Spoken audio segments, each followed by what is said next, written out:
What's new, guys? Finally, Jordan. It's not your turn. I know. I'm just happy she finally said it. Oh. Well, I officiated my cousin's wedding on Saturday. Did we already say that? Nope. Because we recorded on Sunday. Oh, we didn't record on Sunday. Okay. Nope, I forgot. What are you I'm talking like a whole about? week Is behind. way Rewind. behind. Yeah. How many drinks have you had tonight? This Not is my enough. third. Stanley of water. I'm writing that down. Oh my gosh. This Okay. is my third stand. Okay. Yeah, I officiated my cousin's wedding Saturday. It That's was fun. I was a little worried because during rehearsal she didn't have me read through it. Why? I don't know. That's concerning. We did take a long time to set up because I didn't realize when I got there that they needed help setting up. So I was like, oh. Isn't that the worst? Yeah, so we spent a while decorating, and then we ate some food, and then I'm like, okay, are we done? Or like, are we running through the thing? And then my aunt's like, I don't know, ask the bride. And then I asked Tiffany, my cousin, and she's like, Mom, Dad, are we running? Like, and they're like, it's your wedding. It's your wedding. You get to decide. Yeah. So then we went through. It was funny because she had me pick the songs she walked down. Like, she had me choose the songs for her. Oh. So Did she not know? She had a bunch, but she couldn't decide or whatever. So you picked. Okay. Yeah. So we just practiced walking down and walking back. And I was like, you don't want me to read? And she's like, do you want to? I'm like, she's like, we don't have to. And I'm like, okay. Mm. So then I just was like, all right, I guess. You'll wing it. Yeah. I mean, it's not like to be fair, I think that every wedding that I've been in, he doesn't say, like, I say he because it's always been a guy. Yeah. He doesn't run through it word for word. He just kind of says, like, well, yeah. blah, blah. That's it. And I wasn't expecting word for word because it was pretty long. But, Yeah. like, I guess, like, because, like, we didn't even go through, like, when they were supposed to transition to the candles they lit. Yeah, that's very important. We like, didn't. you need to know. I Like, mean, it was pretty laid back, I guess. This, but and then you transition to Yeah. this, and then I say this, and then you transition. Like, you have to have a Yeah. plan. That would drive me nuts. I would be like, what is happening? I mean, if it makes you feel any better, one of my old coworkers was supposed to officiate me and Gabe's wedding, and she got COVID the day, but not. It was like the night before. She was positive for COVID and actually in the hospital. Like, there's a whole thing. oh, yikes. So I knew my grandpa was ordained, but his expired. So I like had nobody. And my mom that night got ordained. Yep, and online. she married us Mhm. the next day. So we didn't go through anything. Yep. Just had to wing it. Yeah. It Never was just again. yeah, my mom was like, and I told her, like, actually it was the day of that she got ordained, if I remember correctly. I think it was the day of. Because she's it's like, crazy. You don't have to really do anything. You don't do anything. Yeah. You're just like, okay, fill in this Like, information. you might as well just and let then anybody bye. marry you. Yeah, no kidding. yeah. Yeah. In certain states, your dog can be a witness to your wedding. Oh my god. With a paw print on I the was thing. gonna say, how does that work? Yeah. That makes sense. Okay. They do a paw print. No. That's ridiculous. That is so funny. Lexi's looking up what state so she can get married there. Yeah. Is it like all pets or just dogs? Asking for a friend. What, you want my cat Ollie to be a witness? Like, No. why would you ask that question? You only have a dog. No. No. The cat. It's like, I hate your cats. No. Anyways. But yeah, so, I mean, the wedding went great other than that. Like, I mean, it was kind of cute because, like, I kind of said, like, repeat after me. And then I said something that was too long. And then her husband, Nate, goes, what? And then we kind of, like, all laughed. And so, like, I did a word, and it was cute. But and then I got to see my cousin Brennan, who's in the Navy, who I haven't seen. Dude, oh yeah, I sent her a video. He's just dancing around. Yeah, he was having the time of his life. I loved it. I've never heard him talk so much in my life. Like, him and his sister Brittany, they're only a year apart. But they were the quietest cousins out of all of us, like on my dad's side. I was like, and then all of a sudden I was talking to my dad. I was like, wow, I've never heard him talk so much. He's like, yeah, how do you think I feel? I've been sitting next to him the whole damn time. And I'm like, and he's like, but it was great. I'm glad he got to let loose, and we had some good conversations, and I got to talk with Brittany too. I haven't seen her. So yeah, I haven't seen him in over like 10 years, I feel like. And then, because he was supposed to come home for someone else's wedding and couldn't or something. And then Brittany I haven't seen in a long time either, but it was great just catching up with them. And yeah, Nice. so Good. yeah. Anyways, what's new with you, Beth? Oh, I just passed my test. That's right. I was I was gonna on say, the if you other. don't say I was it. on the other podcast. I am a certified risk management professional. And now you're a manager. No, What? not really. Yeah. Certified risk management. Certified risk. But now you're a management manager. Professional.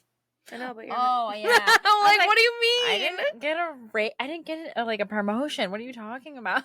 Maybe so I know confused. more than I was you like, do. what? Yeah. When do you know Your that I boss don't? told me you're getting a raise. Yeah. Surprise! Oh, wouldn't that be nice? You're promoted.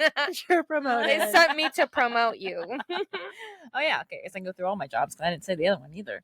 I'm also I'm working at Daryl and Power full time, and then I'm teaching dance at the Y on Monday nights with me. with Lexi, teaching acro, which is gonna be super fun.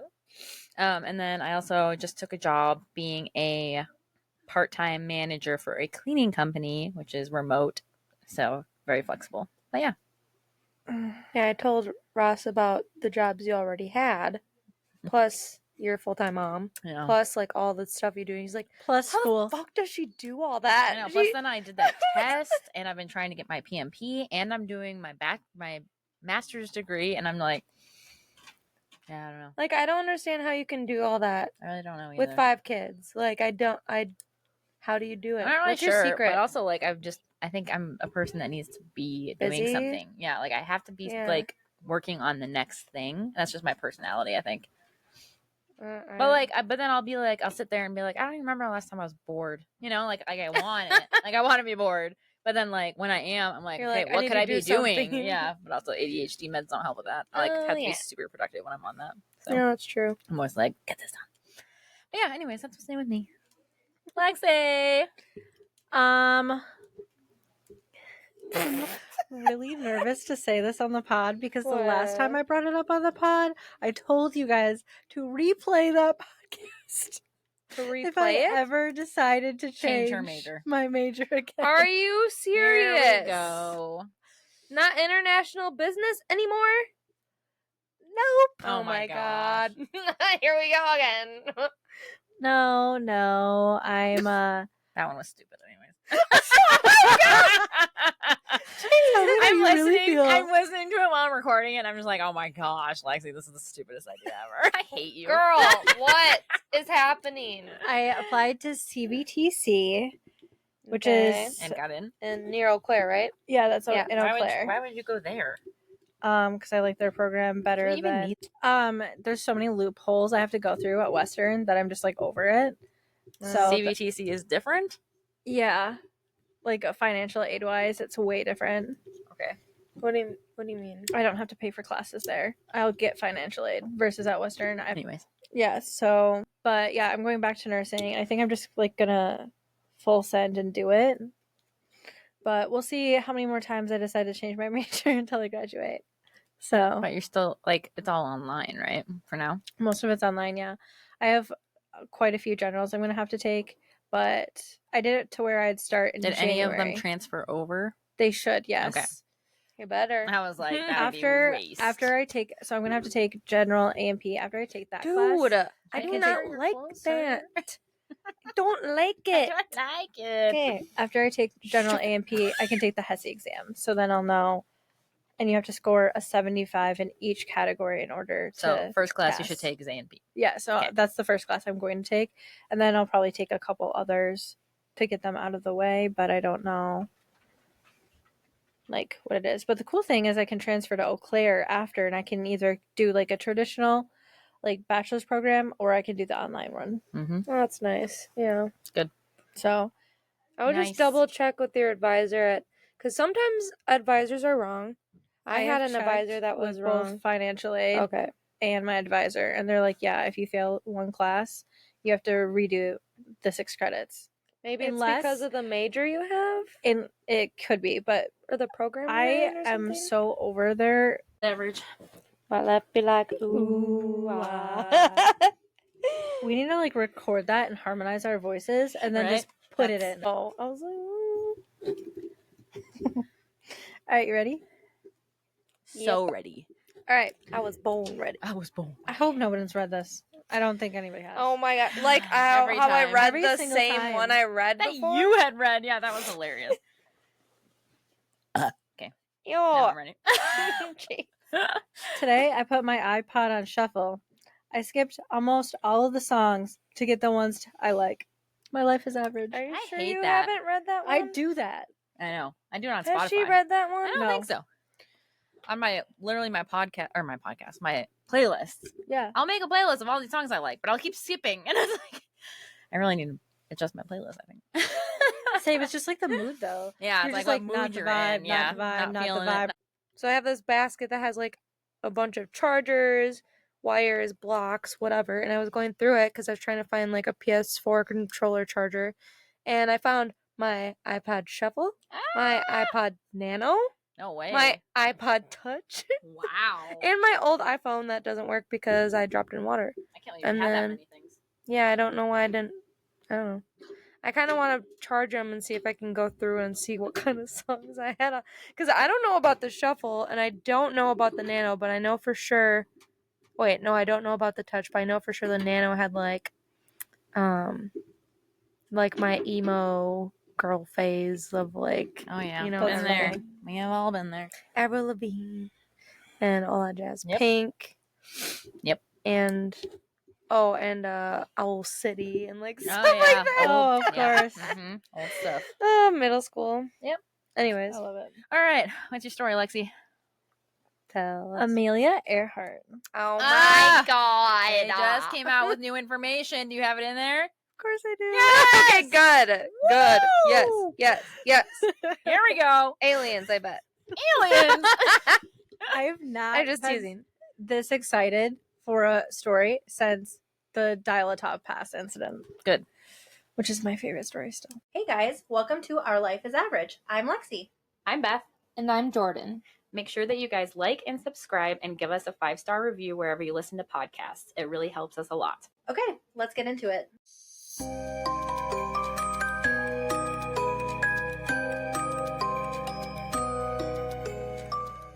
Yeah. All right. So, the mysterious disappearance of Amelia Earhart. Whoop, whoop. So Amelia Earhart was born July 24th, 18. Oh my god. Jeez. Wow. should still be alive? What? No, just kidding. 1897 in Atchison, Kansas.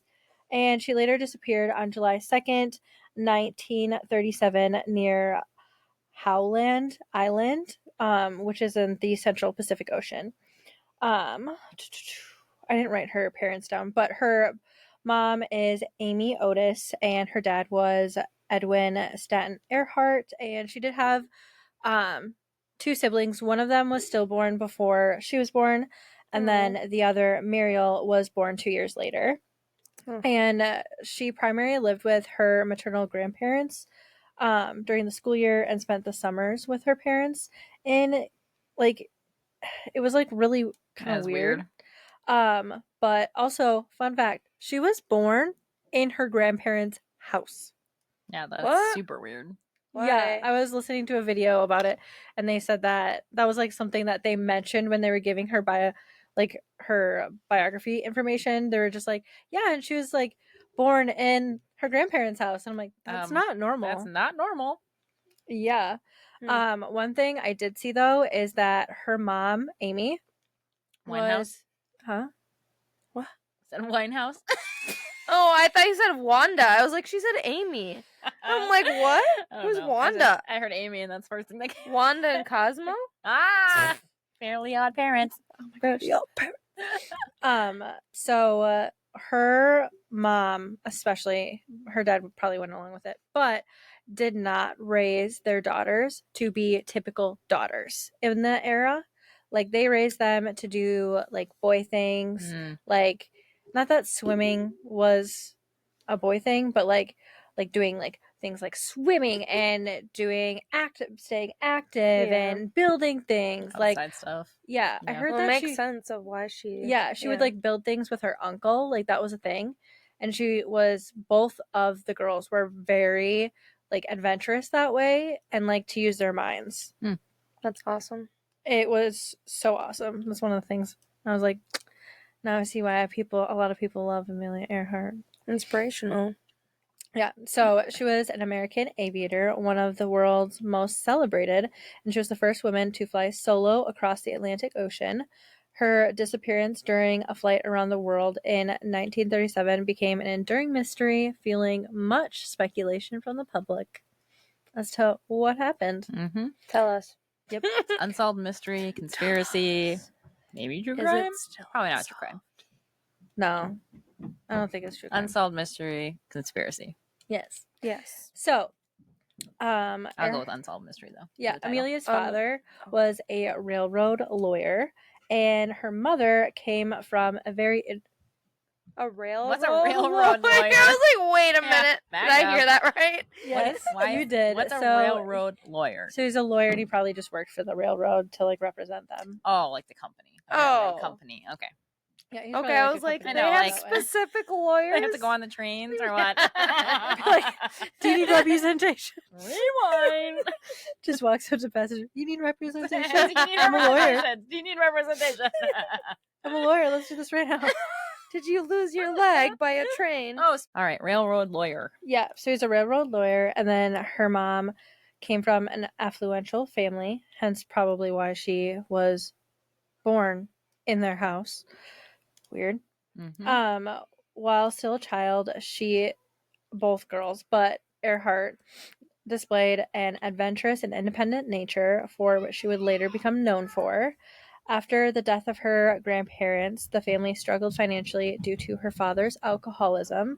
He was a raging alcoholic after that, and they moved often, and she completed high school in Chicago in 1916, and after that, after her mom received her inheritance, Amelia was able to attend the Ognats School in Rindell, Pennsylvania. However, after a visit to her sister in Canada, she developed an interest in caring for soldiers wounded in the First World War.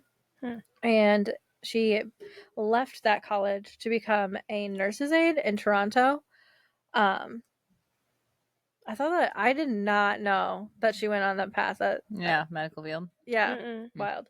But after the war, she entered a pre-med program at Columbia University in New York City, but left in 1920 after her parents insisted that she live with them in California. She went on her first airplane ride in 1920, an experience that prompted her to take flying lessons, and in 1921, she bought her first plane. Side note, wow, must be nice. Yeah. Yeah, no kidding. Because that probably was expensive. Yep. So she bought her first plane, a Kinner Airster is the name of the plane. What is that? What is that? The name of the type The of plane. brand. I know, but like, what kind? Like, I want to Never heard know of what it. it looks like. Look it up. Puddle jumper. Would you Must say be. a pedal jumper? Puddle jumper? Back then, compared to now, probably. And then 2 years later, she earned her pilot's license. During this time, promoters were seeking to have a woman fly across the Atlantic Ocean, and in April 1928, Amelia was selected for that flight. Some speculated that the decision was partly based on her resemblance to Charles Lindbergh, who was the first man to fly nonstop solo across the Atlantic the previous year. But jury's kind of out on that one. On June 17th, 1928, Amelia departed. We're gonna be here till we die. We're never going to get through this. Never. I was waiting for somebody has to to say it. Mm-hmm. It's going to be Beth. Mm-hmm. All right, so then on June 17th, 1928, Amelia departed Trespassi, Newfoundland, Canada, as a passenger aboard a seaplane piloted by Wilmer Stultz and Louis Gordon. After landing at Bury Port, Wales on June 18th, Amelia became an international celebrity. Whoop whoop. Whoop whoop. And she still is. And her death. Oh my I was god. waiting for you to say something really sadly morbid, and you delivered. I did not disappoint. You didn't. In her death. In her death. And she still remembered. Death does In her she death. not In her part? death. What? Does she not part? What? That was like a double negative. Almost like a triple negative. The what afterwards was good. She has not parted us in her death because she's still internationally famous. Yeah, well, everybody okay. knows That's you're what more I meant. popular There after you you die. Yeah. Isn't that in a song? I have no Sure. idea, but I'm it's sure it so will sad be. It's to think is, about it. Van or- Perry. Ban Love- Perry. Love the way Oh, you bear lie. means. Is that what They you're won't talking care. about? Yeah, they won't care about me until after you die. It's like something along those yeah, lines. Yeah, it's Bury me in roses. if I die that's- young. If I die If I die Roses. young. Yeah. Yep. Take me to the river at dawn. Is that the one? Yes. Yes. I can't remember the line though. That's gonna bug me. Anyways, continue. No, it's gonna bug me. Wow. Should we just stop now and then? Penny for your thoughts. Oh no, I'll sell them for $1. Yeah. They're worth so much more after you're a goner. Yep. I did it. You're a goner. I was trying to like go through the song in my I head. know, I was too. I had to think about it. And Larry, I think it's Larry that always says that part is so weird about the whole penny for your thoughts. I'll sell them for $1. And he's like, that doesn't even make any sense. Just let it happen. You're like, actually, it makes 100 cents. Oh, wow. Bad joke. I'm just realizing the Jordan. more I get older, What? the Stealing your better dad jokes. my dad jokes get. It's okay. I like dad jokes. And when they're not from dad, that's fine. Well, I don't have a dad, so Oh my god. I have to be the one to give the dad jokes. I have a dad. So, on June 17th, 1928, Amelia departed Trespassy, Newfoundland, Canada, as a passenger aboard a seaplane piloted by Wilmer Stoltz and Louis Gordon. After landing in Bury Port, Wales on June 18th, Amelia became an international celebrity. She wrote about the flight in 20 Hours, 40 Minutes, which is a book that was published in 1928, and undertook a lecture tour across the United States. Much of the publicity was handled by publisher George Putnam, who helped organize the historic flight. So, like, he helped her, like, get that. And actually, they ended up getting married. Oh, really? So her What? publisher, she married her publisher. Yep. Okay. So they got married in 1931, but Amelia continued her career under her maiden name. So she didn't, Oh, and that's actually interesting. really That makes common sense. in like doctors and Or any famous people. famous people or like pilots where you have like a ton of licensure because yeah. you'd have to like Go pay. through the extensive Yeah. name change. Mm. Yeah. Yeah, it's a whole thing. Yep. So she kept her maiden name for that. That year, she also piloted an autogyro to a record-setting altitude of 18,415 feet. Good job. Thank you. Big numbers are She hard. always struggles reading those. Oh, that's true. I'm just like Remember one. that one time she Yeah. reread it like 4 times? Yeah, like 18,500 or 18,500. Like It was so bad. like spit it out. I just couldn't. Oh. So Amelia crossed the Atlantic alone on May 20th to 21st, 1932. Her flight in her Lockheed Vega from Harbour Grace, Newfoundland to Londonderry, Northern Ireland. Northern Ireland. Northern Ireland. Northern Ireland. Which one? Which island? Which island? The one in Ireland. Oh my Antarctica. god. Antarctica. Or no, that'd be the North Pole. Never mind. It's not. Remember, the North Earth is Island. flat. Oh yeah. Oh, that's right. right. There you go. You know, there's Oh, that's right. You both said. Oh yeah, that's right. There's this guy was just on my podcast. She had him on like the rabbit hole that I listened to, you know? Yeah. She had this guy like guest on it and he's called the fittest flat earther. That's his tag or whatever. And like he has this whole page about flat earth stuff and he's like a dead believer that the earth is totally flat. But the thing that got me the most confused was on the flat earth that like flights don't go away that makes sense. Like they'll have a layover in a spot that doesn't make sense. unless the Earth was flat. Like, they've done this where they're like, this is the normal route for this plane to go, and they're going out of their way to stop in this city to go this direction, right? But if the Earth was flat, it would be on the way. Isn't that sketchy? I don't like it. Here's my thing. I don't like it. If the Earth is flat, where are the ships going? Are they just falling off the face of the Earth? I guess I don't know. I guess I don't know. That's what I want to know. That's true. And I think about that. That's the first thing I think about. Because what do they say? Like, they say it's a round thing, Sphere. right? And all of the continents, and then there's ocean around it, or was it Antarctic around it? So, like, if you go so far out, there's the Arctic wall, right? Maybe. I think that's what they said. But, like, why would no ships go out that way and see the Arctic wall? Like, there's so many people that could go just take a ship out, you know? I don't know. Take a picture. Just go take your ship out and see if it's Antarctica out there. Thanks. They're like, I don't want to do that. Also, though, she said, I don't remember, I told you guys this when I listened to her episode, but, like, the rainbows thing, like, you can't replicate a rainbow unless you have some kind of a glass thing making a rainbow inside. So that's why they're thinking that it's, you know, that globe that's over top of the Earth that's causing rainbows. Otherwise, how are we getting a rainbow? Is that the only thing that little globe thing is for? Is to cause just rainbows? To make rainbows. They're like, this is for the plot. You need rainbows.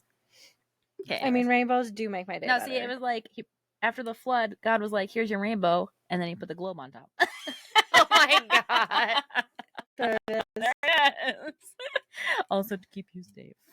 And then I can To just keep you shake you up safe. like a snow globe Like, if I this need is- the yeah. weather to go woo. No, this is when the Earth ends. Oh my god. I could just imagine The he's got like a rapture. desk, and then on the desk there's like a little thing, and there's this little globe, and it's a little Earth, and then sometimes he just like gets all pissed, and his favorite angel's like, "No, not No, yet, Not yet. not It's not yet. time yet. It's not time it's yet. not time, it's not our time." Don't do And it. he's like, "Sometimes I just want to. I know, me too, but no." But no. I wonder if he like has it on a desk and he goes like this, and then it goes like and then it like ruptures. Like that's what causes all the hurricanes Yeah, and everything. Like Or my favorite, like maybe he's like eating something next to it, of course, and then just elbows it, and it starts to roll, and then we get a tornado. Tornado. He's like, "Oh shit. Okay. or what if the globe is like transparent on his desk? So like if some little things come in through, what if he is eating something, say pizza, and then we think it's an asteroid, and we're like, what's coming across the Earth? Why do we see UFOs? He's just messing with us this whole time. This is getting so unfair." Yeah. We went way out there. Oh my gosh. Better believe it's staying in the podcast. This is really out of hand. Anyways. Amelia I Earhart. remember where we left off now. So she went on that flight on May 20th to 21st, 1932, and her flight was from on the Lockheed Vega. Loki. Sorry, continue. Sorry. I got pee. Hurry up. Her flight in the Lockheed Vega from Harbour Grace, Newfoundland to Londonderry, Northern Ireland, was completed in a record time of 14 hours and 56 minutes, despite a number of problems. She was notably experiencing mechanical difficulties and inclement weather that made it unable to land in her scheduled destination in Paris. It doesn't say, but I'm assuming that she had to keep going. But it doesn't. I wasn't able to find why, like what she did instead. Afterward, she published The Fun of It in 1932, in which she wrote about her life and interest in flying. No, I didn't read the book for this, but I probably should have. Meh, It's okay. Amelia then undertook a series of flights across the United States, in addition to her piloting feats. Amelia was known for encouraging women to reject constrictive social norms and to pursue various opportunities, especially in the field of aviation. So that's probably one of the biggest reasons that everybody's like, who do you want to be when you grow up? I want to be Amelia Earhart. It's because like she was very well known for being like, oh, like you don't like me being a girl in aviation? Oh, I didn't ask. Yep. Like that was Good definitely role model. her personality in by all accounts of people who knew her. Like she was very called to act. Anyway. Okay. Yeah, so she was like very known for like trying to be an advocate for that. And then in 1929, she helped found an organization of female pilots that later became known as the 99s, and she served as its first president. Nice. Mm-hmm. And in addition to that, she debuted a functional clothing line in 1933 that was designated for women who live Anyways. Anywho, in 1935, Amelia made history with the first solo flight from Hawaii to California, a hazardous route 2,408 miles long, a longer distance than that of the United States to Europe, and she departed from Honolulu on January 11th, and then after 17 hours and 7 minutes landed in Oakland the following day. Later that year, she became the first person to fly solo from LA to Mexico City. So I'm going to just go through all of her achievements because I think they're worth noting. Okay. All right. So October 22nd, 1922, she set a women's altitude record of 14,000 feet, which is a lot. And then on June 17th and 18th, 1928, she was the first woman to fly across the Atlantic, 20 hours and 40 minutes. So that doesn't mean she's the one who did the flight. It just means that was the one that she went on, that she like rode on. Oh, okay. So somebody else piloted it, but she was in the plane, so she was the first woman to go over the Atlantic. Yes. Okay. I was like, I thought that's what her goal was when she disappeared. Okay. No, she wanted to go around the world. Oh, I thought it was just across the Atlantic. No. Sorry. Continue. Anywho, August 1929, placed third in the first women's air derby, aka the Powder Puff Derby. The Powder Puff. Isn't that now called isn't it Powder Puff like when you go football? Roller skating? Oh, that's football. You're right. Yeah. Yep. And she upgraded her aviation to the Lockheed Vega, that's her plane. Mm-hmm. Fall of 1929, she was elected as an official for the national. Oh, Jesus Christ! The National Aerodynamic. It's not that. I wish it was. I wish it was. You still wouldn't be able to read it. Aeronautic Association. Oh, okay. That wasn't that bad. Yeah, you did fine. Good job. Thank you. Thank you. Thank you. I was traumatized by saying that word. And encountered the Federation Aeronautique International. That's the same word? No, it's not. Oh, it's I was like, why did you pronounce it differently that time? Because it's a different word. Okay, got it. You know, but we were both like, are you trying to be fancy? Yeah, like, what? You just said it. Okay, sorry. So she did that to establish separate world altitude, speed, and endurance records for women. Oh, cool. June 25th, 1930, she set a women's speed record for 100 kilometers with no load and with a load of 500 kilograms. And June 5th, 1930, she set a speed record of 181. It's really fast. 181 miles per hour over a 3K course. That's like zoom. That's zoom. Me and realizing I said that like a total lot. That's like zoom. Lord. That's like a zoom. Like oh my dumb gosh. blonde from Mean Girls. Yes. April 8th, 1931, she set a Never mind. I'm skipping that one.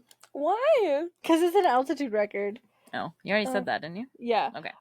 May 20th. Well, it's not that. It was a different one. Oh. Yep. So May 20th to 21st, 1932. She was the first woman to fly solo across the Atlantic, 14 hours, 36 minutes. It was also the 5th anniversary of Lindbergh's Atlantic flight. Awarded National Geographic Society's gold medal from President Herbert Hoover. Congress awarded her the Distinguished Flying Cross as well. So that flight got her very well decorated. Yeah, she was recognized by the government. Yep, and that was the one that most people know about. Oh, is her flying across the Atlantic by herself. Mm-hmm. Like, that was a big one. Was that her biggest one? No? I don't think so. Really? There's others, but like I guess she got the most awards for that one. August 24th and 25th, 1932, she was the first woman to fly solo nonstop coast to coast, set a nonstop transcontinental speed flying record, flying 2,447.8 miles in 19 hours and 5 minutes. July 7th and 8th, she broke her previous transcontinental speed record by making that same flight that we just talked about in 17 hours and 7 minutes. Oh, she cut like 2 hours off. Yeah. Wow. And January 11th, 1935, she was the first person to solo the 2,408-mile distance across the Pacific between Hawaii and Oakland, California. Also the first flight where a civilian aircraft carried a two-way radio. She also took off from... I hate this. What is it? Oahu. Oahu? Oahu? Oahu. Oahu. I think it's Oahu. It's in Hawaii. Yeah. Oahu. She took off from Oahu's Wheeler Field. After an 18-hour flight, she landed in Oakland with thousands of cheering fans to welcome her. Aw. I know. They loved her. May 8th, 1935, she was the first person to fly solo nonstop from Mexico City to Newark, 14 hours and 19 minutes. And in 1935, she dedicated the new administration building. The new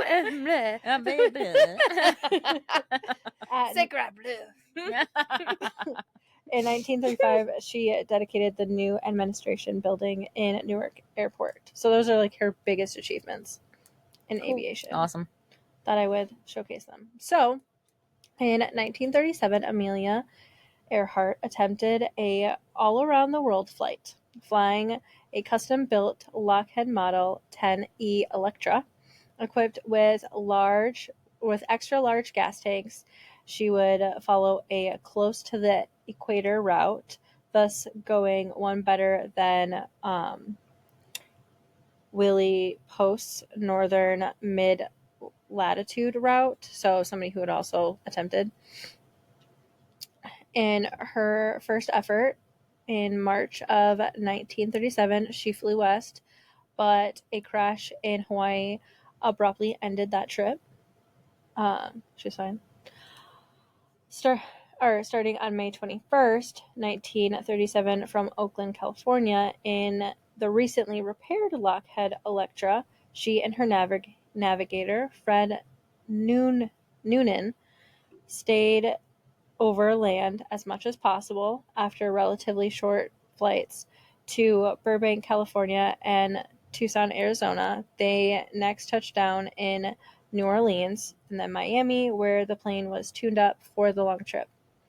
From Miami, they flew through the Caribbean to an enthusiastic welcome in San Juan, and then to Natal, Brazil, for the shortest possible hop over the Atlantic, although it was still 1,727 miles. It was the longest leg of the journey that they completed safely. They touched down in Senegal, West Africa, and then eastward across Africa, to Khartoum, and then Ethiopia. From Aswab, Ethiopia, they were the first to make an Africa to India flight, touching down in Karachi, which was a part of India at the time. I guess it's not anymore, according to this.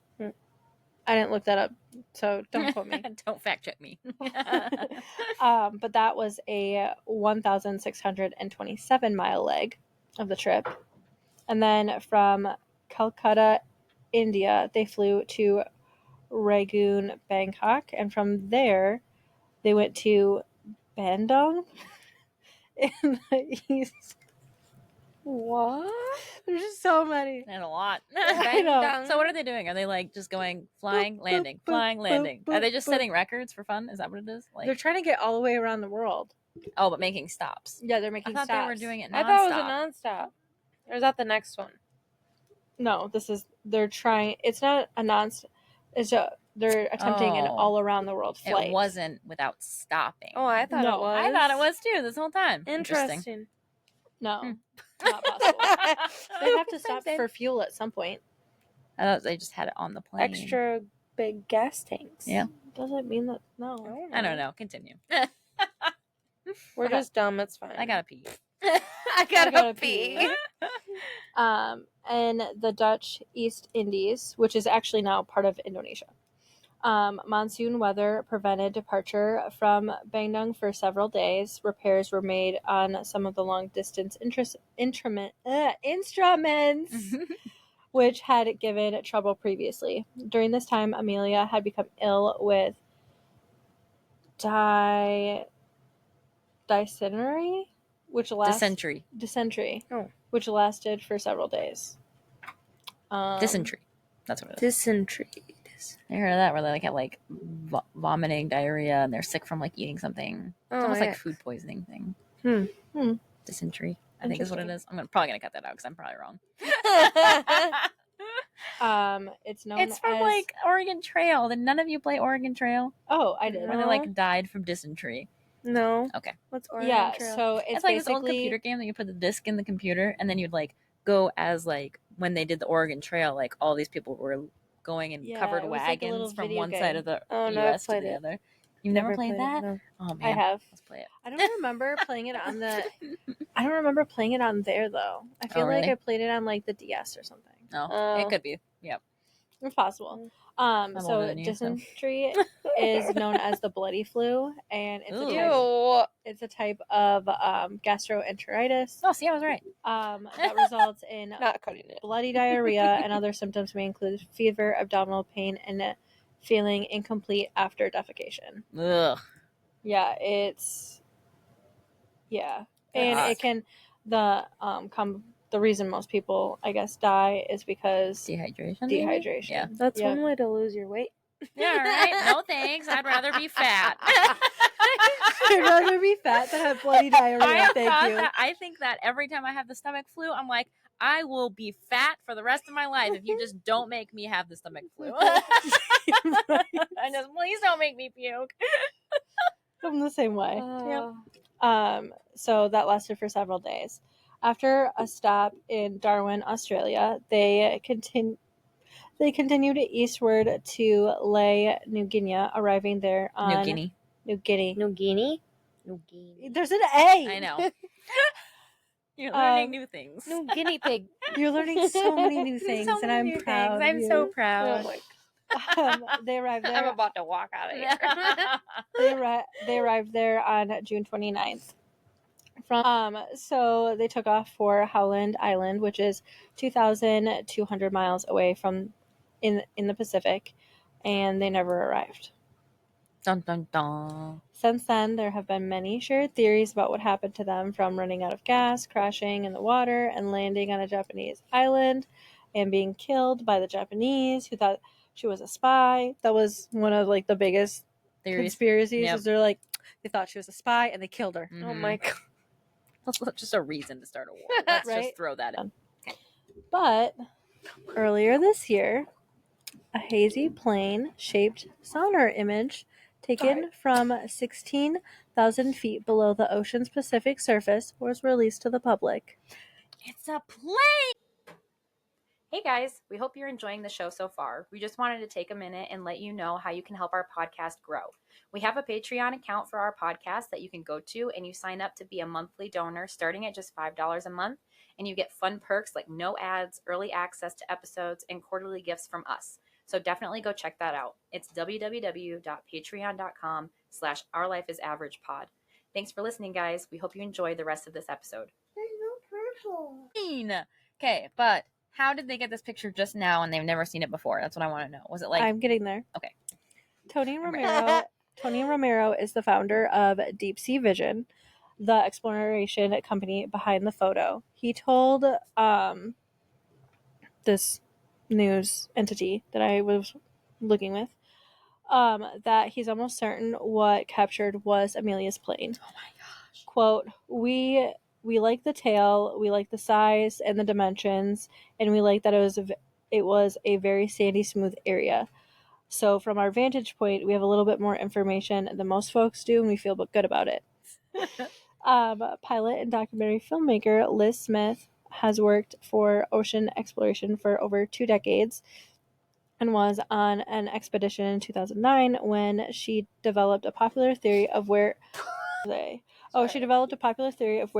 could be. This idea is called the dateline theory, which is what guided Romeo. His last name's Romeo, not Romero. Romeo. On his search. So he used her theory to find where the plane was. Okay. Quote, I've been on expeditions where the targets looked like planes and they turned out to be piles of rocks, Smith says, and I've seen sonar blobs that look like they're actually Roman shipwrecks. But Smith believes it's entirely possible Deep Sea Vision has solved the seemingly unsolvable. Quote, I think it'll bring closure to the mystery, and it sort of allows you to celebrate Amelia and Fred's accomplishments and the incredible people that they were. Aww. End quote. That's awesome. So Did they get it out of the ocean? No. I did have a little blurb that I ended up deleting for this one, but I do remember what it said. So basically, what they do is they go underwater and they have this really high-tech laser. Mm-hmm. And scan. Yep, and they point it at something, and once it gets a ping, they can scan the area to incorporate the entire figure, and it will outline. And so the picture that just got surfaced that is a plane is the outline of that plane, but they can, even from like so far away, because like they'll swim until it's like super duper dark, and that's when they'll do it.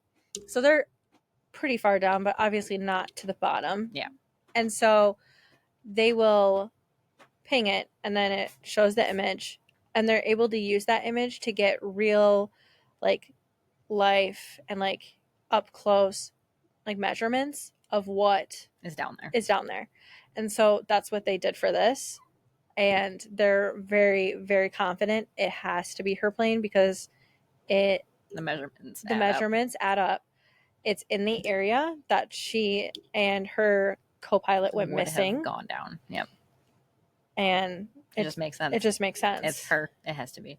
What? Like, I don't know if they're not able to go that deep though. Like, are they not able to get down there to pull it up? It's so deep. It's very hard to get down. Like, that's another thing. It's very hard to get down to a certain depth as a human, right? Because your body is not. That's why I'm wondering, if they're able to like send down machines that like can go down that deep. I wonder if that's a thing. I don't know. I mean, like the Titanic. They had like this just machine coming down with a claw to like move things around, and they had the camera and they were looking at it. I know, but can they do that deep? We have the technology to why send robots up into space. Yeah, they're going to space. Like, why can't we go underwater? Yeah. Let's figure this out. Yeah, I want video proof this second that it's Amelia. Tell us right now. I know, but realistically speaking, like if she's down in the plane, it's possible that for how long it's been, she might not have, like, there might not be anything left of her. Well, yeah. But you'll know by the plane. There would be bones, wouldn't there? There should be bones. I feel like water won't deteriorate it, does it? I don't know. I don't know either. The funny thing, though, is another theory of what happened to her, the most popular believed theory, is that... The island one? Yes. Yes. It's like they crashed on an island somewhere, and there was this plane that, like, went over and saw that there might have been life, or if there, like, there's nobody on this island. Like, it's not inhabited. But, like, somebody noticed that there was, like, things, like, almost showed that somebody had been living there and trying to survive. And then just everybody was like, it might have been Amelia. We don't really know. That was the end of that. So There's it's no that evidence theory. over there? So it's that theory, There's what? except for There's the no fact... evidence over there? I don't know. No. So it's that theory, except for the fact that the end of that theory is the theory that they think that her and her co-pilot were eaten by coconut crabs. By the way, have you ever seen a coconut crab? No, I don't want No. to. I kind of want to know what it looks like. I'm going to have nightmares. Coconut crab? You are gonna have nightmares. It sounds creepy. Yeah, I don't like it. Like, all I think is, like, a creepy crab with, like, Huge hairy... claws. No. Jesus criminy. You It better looks like a freaking put spider. a picture in your notes so I can put it in the Wait, show let me notes. see that again. That's a dog next to it. A full-grown dog. Yuck. Did they prove that those are on the island? That No. looks like a giant spider. It could literally eat a human. It so, looks yeah. like a giant... Holy... Yuck. It's like as big as like a little puppy. That's so gross. Like No, a little golden retriever those puppy. giant tarantulas that are supposed to be in Australia. Yeah, nasty. That's what that looks like. No. Both like hard shells, so it's not easy to kill. Yeah, You're like, right. ah. You're just stuck with it. I know. But yeah, coconut crabs are known to eat flesh. So oh my gosh. it wouldn't be Yeah. completely outside of it being a coconut crab, but that's like all they have for that theory. I honestly think that they did find the plane. Yeah. And they would have went down in the plane. My friend.